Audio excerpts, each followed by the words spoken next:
ದಯವಿಟ್ಟು ನನ್ನ ಕ್ಷಮಿಸ್ಬೇಡು. ಏನು ನಡೀತಿದೆ ಅಂತ ನನಗೆ ಅರ್ಥ ಆಗ್ತಿದೆ, ಆದರೆ ನಾನು ಏನು ಮಾಡೋ ಸ್ಥಿತಿನಲ್ಲೂ ಇಲ್ಲ. ನಮ್ಮವರೇ ನದಿ ನೀರಲ್ಲಿ ತೇಲು ಹೋಗ್ತಾ ಇದ್ರು. ನಾವು ಏನೂ ಮಾಡೋಕ್ಕಾಗದೆ ದಡದಲ್ಲಿ ನಿಂತು ಕರಳು ಕಿತ್ತು ಹೋಗೋ ಥರ ಕೂಗ್ತಾರಲ್ಲ, ಆ ಥರ ಕೂಗಬೇಕು ಅಂತ ಅನ್ನಿಸ್ತಿದೆ. ಆದರೆ ನನಗೆ ಆ ಥರ ಕೂಗಕ್ಕೂ ಸ್ವಾತಂತ್ರ್ಯ ಇಲ್ಲ.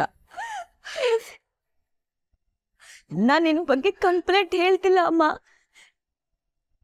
ನನ್ನ ಹಣೆ ಬರಹದ ಬಗ್ಗೆ ಯೋಚನೆ ಮಾಡ್ತಿದ್ದೀನಿ. ಯಾಕೆ ಹೆಣ್ಮಕ್ಳು ಇಂಥ ಪರಿಸ್ಥಿತಿಗೆ ಸಿಗಾಕೋತಾರೆ?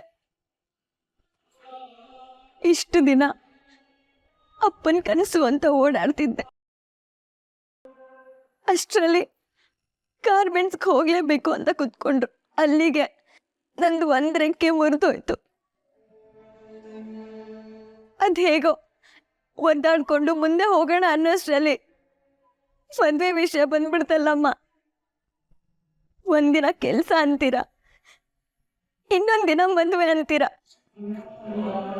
ನಾವು ಹೆಣ್ಮಕ್ಳು ನೀವು ಹೇಳ್ದಾಗೆ ಭಾವನೆಗಳನ್ನ ಬದಲಾಯಿಸ್ಕೊಂಡು ನೀವು ಕುಣ್ಸೋ ಥರ ಕುಣಿಬೇಕಾ ಅಮ್ಮ?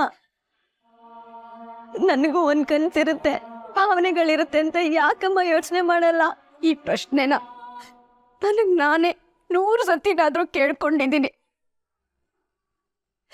ಆದರೆ ಇನ್ನೂವರೆಗೂ ಉತ್ತರ ಸಿಕ್ಕಿಲ್ಲ. ಒಂದು ಚಿಕ್ಕ ಆನೆ ಮರಿಗೆ ಒಂದು ಚಿಕ್ಕ ಸರಪಳಿ ಕಟ್ಟಿ ಅಭ್ಯಾಸ ಮಾಡಿಸಿರ್ತಾರೆ. ಅದಕ್ಕೆ ಅದರಿಂದ ಬಿಡಿಸ್ಕೊಳಕ್ ಆಗಲ್ಲ ಅನ್ನೋ ನಂಬಿಕೆ ಬಂದ್ಬಿಟ್ಟಿರುತ್ತೆ. ಅದು ದೊಡ್ಡದಾದ್ಮೇಲೂ ಯಾವತ್ತೂ ಬಿಡಿಸ್ಕೊಳಕ್ ಪ್ರಯತ್ನ ಪಡಲ್ಲ. ಅಂತ ಸ್ಥಿತಿನಲ್ಲಿ ನಾನಿದ್ದೀನಿ. ಯಾವುದೋ ಅಸಹಾಯಕ ಸ್ಥಿತಿನಲ್ಲಿ ಮದುವೆ ಆಗ್ಬಿಟ್ಟೆ. ಮದುವೆ ಆದ ತಕ್ಷಣ ನನ್ನ ಧ್ವನಿನ ನಾನು ಕಳ್ಕೊಂಡ್ಬಿಟ್ಟೆ. ಈ ಮಾತನ್ನ ನಾನು ಒಂದು ಹೆಣ್ಣಾಗಿ ಹೇಳ್ತಿದ್ದೀನಿ ಆರಾಧನಾ. ನೀನು ಏನು ಅನುಭವಿಸ್ತಾ ಇದೀಯೋ ಅದನ್ನೆಲ್ಲ ನಾನು ಒಂದು ಹೆಣ್ಣಾಗಿ ಅನುಭವಿಸಿದ್ದೀನಿ. ಇದೆಲ್ಲ ಗೊತ್ತಿರೋದಕ್ಕೆ ಅಲ್ವಾ ಅವತ್ತು ನಿನಗೆ ಮನೆ ಬಿಟ್ಟು ಹೋಗು ಅಂತ ಹೇಳಿದ್ದು. ನಿನಗೆ ಸರಪಳಿ ತುಂಡು ಮಾಡ್ಕೊಳ್ಳೋ ಅವಕಾಶ ಇತ್ತು, ಆದ್ರೆ ನನ್ನ ಮಾತೇ ಕೇಳಿಲ್ಲ. ಮನೆ ಬಿಟ್ಟು ಹೋಗೋದೇ ಸಮಸ್ಯೆಗೆ ಪರಿಹಾರ ಅಲ್ಲ ಅಮ್ಮ. ಈ ಮನೇಲಿ ಇದ್ಕೊಂಡೆ ನಮಗ್ ಬೇಕಾಗಿದ್ದು ಪಡ್ಕೊಳಕ್ಕಾಗಲ್ವಾ? ಈ ಮನೆ ಅಷ್ಟೊಂದು ಕೆಟ್ಟು ಹೋಯ್ತಾ? ಮದ್ವೆ ಹೇಗೆ ನಿಲ್ಲಿಸ್ಬೇಕು ಅಂತ ಯೋಚನೆ ಮಾಡ್ಬೇಕಮ್ಮ.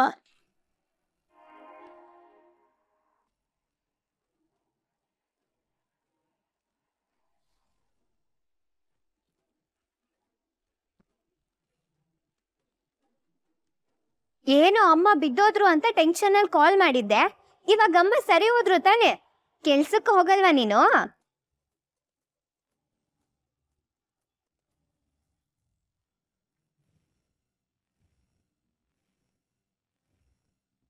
ನಿನಗ ಯಾರು ಹೇಳೋರ್ ಕೇಳೋರಿಲ್ವಾ? ಅಯ್ಯೋ, ನಾನು ಹೇಳ್ಬಿಟ್ಟೆ ಬಂದಿಲ್ಲ ಅಮ್ಮ. ನಾನು ಬರ್ತೀನಿ.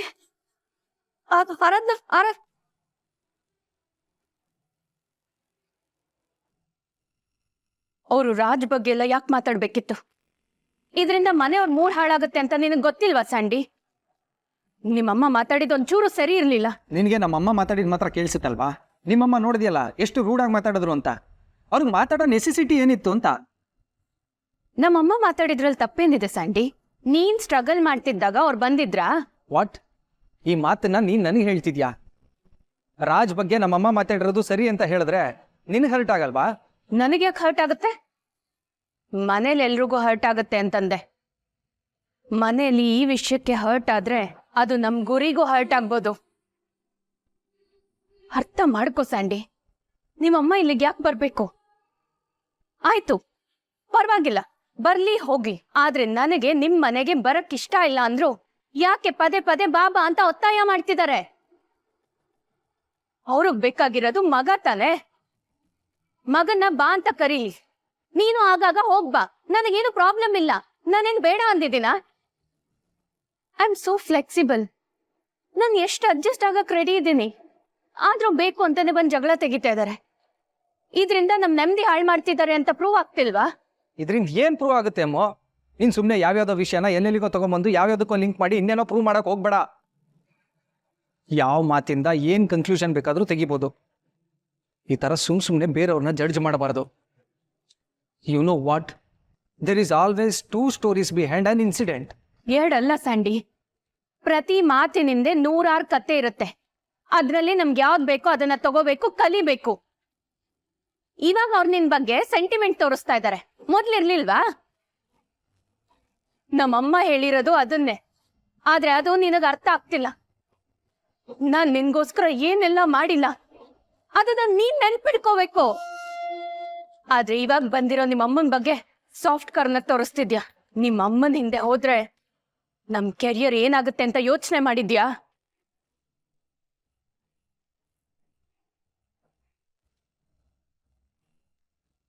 ಅಲ್ಲ, ನೀನು ಪದೇ ಪದೇ ನನ್ನ ಕಡೆನೇ ಬೆರಳು ಮಾಡಿ ತೋರಿಸ್ತಿದ್ಯಲ್ಲ. ಈಗ ನಾನು ಏನು ಮಾಡಿದ್ದೀನಿ? ಅಮ್ಮ ಬಂದು ಮನೆ ಕರೆದ್ರೆ ಅದ್ರಲ್ಲಿ ನನ್ನ ತಪ್ಪೇನಿದೆ? ನಿಮ್ಮ ತಂದೆನೇ ತಾನೆ ಪರವಾಗಿಲ್ಲ ಹೋಗಿ ಬನ್ನಿ ಅಂತ ಒಪ್ಕೊಂಡಿದ್ದು. ಇವತ್ತು ಬೇಡ ಅಂತ ಜಗಳ ತೆಗಿತಿರೋದು ಅವರೇ ತಾನೆ. ಅವತ್ತು ಅವರು ಹೋಗೋದು ಬೇಡ ಅಂತ ಹೇಳಿದಿದ್ರೆ ನಾನು ಇವತ್ತು ಪ್ಯಾಕಿಂಗ್ ಮಾಡ್ತಿದ್ನಾ? ಮನೆಯಲ್ಲಿ ನೆಮ್ಮದಿ ಹಾಳಾಗಿರೋದೇ ನನ್ನಿಂದ ಅನ್ನೋ ಥರ ಮಾತಾಡ್ತಿದ್ಯಾ. ನಾನು ಏನು ಮಾಡಿದ್ದೀನಿ? ಹೋ, ಸ್ಟಾಪ್ ಇಟ್ ಸ್ಯಾಂಡಿ. ನೀನ್ ಮಾಡಿರೋ ತಪ್ಪಿಂದನೇ ಅಲ್ಲ ರಾಜ್ ಮನೆ ಬಿಟ್ಟು ಹೋಗಿರೋದು. ಅದು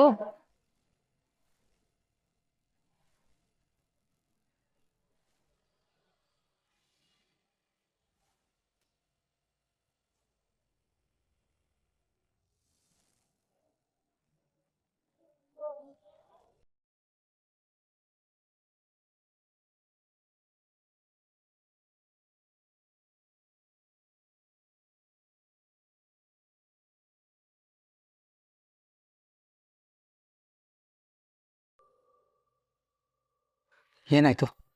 ಯಾರಿದ್ರು? ಗೊತ್ತಿಲ್ಲ ಸ್ಯಾಂಡಿ. ಈ ವಿಷಯನೆಲ್ಲ ನಾವು ಮನೇಲಿ ಮಾತಾಡೋದು ಬೇಡ. ನಾವು ಹುಷಾರಾಗಿರ್ಬೇಕು. ಯಾರೋ ನಮ್ಮ ಮಾತು ಕೇಳಿಸ್ಕೊಂಡಿದ್ದಾರೆ.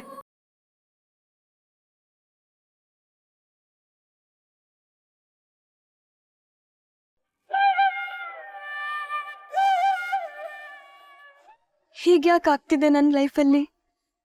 ಬರೀ 1 ತಿಂಗಳ ಹಿಂದೆ ಕಂಪ್ನಿ ಕಟ್ಟಬೇಕು ಅಂತ ಉತ್ಸಾಹದಲ್ಲಿ ಓಡಾಡ್ತಿದ್ದೆ. ಜೊತೆಯಾಗಿರ್ತೀನಿ ಅಂತ ಬಂದ ರವಿ, ಅವನು ಹೊಟ್ಟೋದ.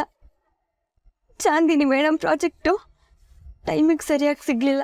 1 ವಾರದ ಹಿಂದೆ ಮನಸ್ಸಿಲ್ದೆ ಇದ್ರು ಈ ಗಾರ್ಮೆಂಟ್ಸಿಗೆ ಕೆಲ್ಸಕ್ಕೆ ಬಂದೆ. ಸದ್ಯ ಮದುವೆಯಿಂದಾದರೂ ಬಚಾವಾದ್ನೆಲ್ಲ ಅನ್ಕೋತಿದ್ರೆ 2 ದಿನದಲ್ಲಿ ನನ್ನ ಮದುವೆ ಆಗೋಗುತ್ತೆ.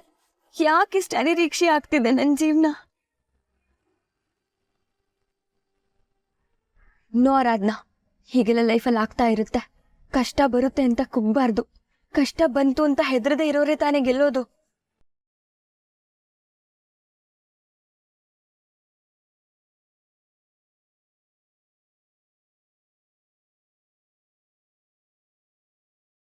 ಮೇಡಮ್ ಬಂದ್ರಾ? ಕಾಫಿ ಟೀ ಏನಾದರೂ ತರಿಸ್ಲಾ? ನೀವು ಬಂದಿದ್ದು ನಮಗೆ ಗೊತ್ತಾಗಿಲ್ಲ ಮೇಡಮ್, ಸಾರಿ. ಯಾಕಂದ್ರೆ ನೀವು ಬರೋದು ಯಾವಾಗ ಹೋಗೋದು ಯಾವಾಗ ನಮ್ಗೊಂದು ಗೊತ್ತಾಗ್ತಾ ಇಲ್ಲ. ಇದು ನಿಮ್ಮದೇ ಆಫೀಸು, ನಿಮಗೆ ಬೇಕಾದಾಗ ಬನ್ನಿ ಬೇಕಾದಾಗ ಹೋಗಿ, ಏನೂ ತೊಂದರೆ ಇಲ್ಲ.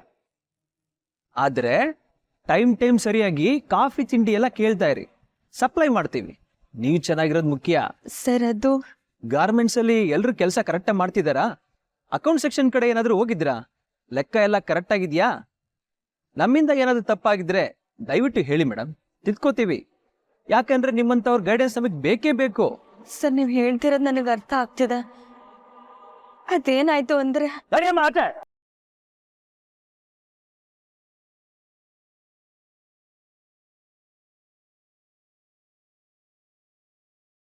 ನೀನ್ ಹೋಗ್ತಿರುವಾಗ್ಲೇ ಹೇಳಿದೆ ತಾನೆ, ಆದ್ರೂ ನನ್ನ ಮಾತು ಕೇಳಿಸಿರೋ ಹಾಗೆ ಓಡೋಗ್ಬಿಟ್ಟೆ. ಬರೋವಾಗ ಪರ್ಮಿಷನ್ ಕೇಳಲ್ಲ, ಹೋಗೋವಾಗೂ ಪರ್ಮಿಷನ್ ಕೇಳಲ್ಲ. ಏನ್ ಅನ್ಕೊಂಡಿದ್ಯಾ ಆಫೀಸ್ ಅಂದ್ರೆ? ಇನ್ನು ಯಾವ ಧೈರ್ಯದ ಮೇಲೆ ಇಲ್ಲಿ ಬಂದು ಕೂತಿದೆ? ಇಲ್ಲಿ ಗೆಟ್ ಔಟ್.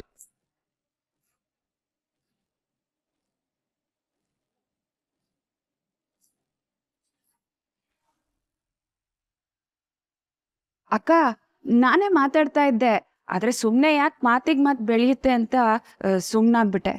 ಸುಮ್ಮನೆ ಇರೇ ಕಾಂಚನ, ಏನು ಸರಿಯಾಗಿ ಮಾತಾಡಕ್ಕೆ ಬರಲ್ಲ ಅಂತ ಎಲ್ರಿಗೂ ಗೊತ್ತು. ಅಕ್ಕಂಗೆ ಅಷ್ಟು ಚುಚ್ಚಿ ಚುಚ್ಚಿ ಮಾತಾಡ್ತಾ ಇದ್ರೆ ಯಾರು ಸಪೋರ್ಟ್ ಮಾಡ್ಕೊಂಡು ಮಾತೇ ಆಡಿಲ್ಲ. ಪಾಪ ಅಕ್ಕನೇ ಮಾತಾಡ್ಬಿಟ್ರಿ ಇವತ್ತು. ಅದು ಎಷ್ಟು ವರ್ಷದ ಸಂಕಟ ಇಟ್ಕೊಂಡಿದ್ರು ಏನೋ ಅನ್ನೋ ಥರ ಮಾತಾಡಿದ್ರು. ಅಕ್ಕ ಬಾವ ಮಾತಾಡ್ಬೇಕಾದ್ರೆ ಮಧ್ಯದಲ್ಲಿ ನಮ್ದೇನೋ, ಇಂಥದನ್ನೆಲ್ಲ ಅವರೇ ಹ್ಯಾಂಡಲ್ ಮಾಡಿದ್ರೆ ಸರಿ. ಅದಕ್ಕೆ ನಾನು ಸುಮ್ಮನೆ ಇದ್ದಿದ್ದು. ಹೋಗ್ಲಿ ಬಿಡಿ, ನಾನು ಮಾತಾಡಿದ್ದು ತಪ್ಪೆ. ಮಗ ಸೊಸೆ ಮನೆಗೆ ಬರ್ತಾ ಇಲ್ಲ ಅಂದಮೇಲೆ ಅವ್ರಿಗೂ ಕೋಪ ಬಂದಿರುತ್ತಲ್ವಾ, ಅದಕ್ಕೆ ಅವರು ಮಾತಾಡಿರ್ತಾರೆ. ಆದರೆ ನಮ್ಮ ಸಮಸ್ಯೆ ನಾನು ಹೇಳ್ಕೊಂಡ್ಮೇಲೆ ಅವ್ರು ಪದೇ ಪದೇ ನಮ್ಮ ಮೇಲೆ ಆರೋಪ ಮಾಡಿದ್ರೆ ನನಗೂ ಕೋಪ ಬರುತ್ತಲ್ವಾ. ಏನೇ ಆಗಲಿ, ಅವ್ರ ರಾಜ್ ಬಗ್ಗೆ ಹಾಗೆಲ್ಲ ಮಾತಾಡಬಾರ್ದಾಗಿತ್ತು. ಸಂಜೆ ಹೊತ್ತು ಮಗನ ಬಗ್ಗೆ ಹಾಗೆಲ್ಲ ಶಾಪ ಹಾಕೋ ರೀತಿಲಿ ಮಾತಾಡ್ಬಿಟ್ಟು ಹೋದ್ರು. ಸಾವಿತ್ರಿ, ನೀನು ಅದನ್ನೆಲ್ಲ ಮನಸ್ಸಿಗೆ ಹಚ್ಕೋಬೇಡ. ಯಾರೋ ಇನ್ನೊಬ್ಬರಿಗೆ ಶಾಪ ಹಾಕೋದ್ರಿಂದ, ಇನ್ನೊಬ್ಬರಿಗೆ ಕೇಡು ಬಯಸೋದ್ರಿಂದ ಏನಾದರೂ ಕೆಡಕಾಗುತ್ತೆ ಅನ್ನೋದಾಗಿದ್ದಿದ್ರೆ ಸಮಾಜ ಹೀಗಿರ್ತಿರ್ಲಿಲ್ಲ.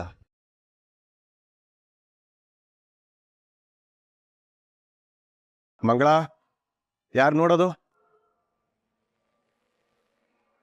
ಯಜಮಾನ್ರೆ, ACP ಪ್ರಸಾದ್ ಸರ್ ಬಂದಿದ್ದಾರೆ.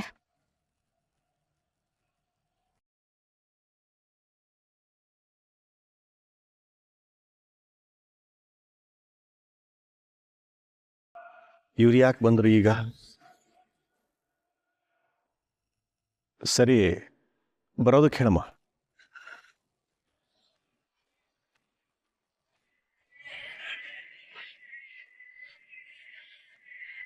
ಓ ಪ್ರಸಾದ್, ಬನ್ನಿ ಕೂತ್ಕೊಳ್ಳಿ. ಏನು ಹೀಗೆ ಅಪರೂಪ? ತುಂಬ ದಿವಸ ಆಗಿತ್ತಲ್ಲ, ಹೀಗೆ ಹೋಗ್ತಾ ಇದ್ದೆ, ಮಾತಾಡಿಸ್ಕೊಂಡು ಹೋಗೋಣ ಅಂತ ಬಂದೆ. ಸಂತೋಷ. ಏನು ತೊಗೊಳ್ತೀರಾ? ಕಾಫಿ, ಟೀ ಅಥವಾ ಜ್ಯೂಸ್ ಏನಾದರೂ? ಏನೂ ಬೇಡ. ನಿಮ್ಮ ಹತ್ರ ಸ್ವಲ್ಪ ಪರ್ಸ್ನಲ್ ಆಗಿ ಮಾತಾಡಬೇಕಿತ್ತು.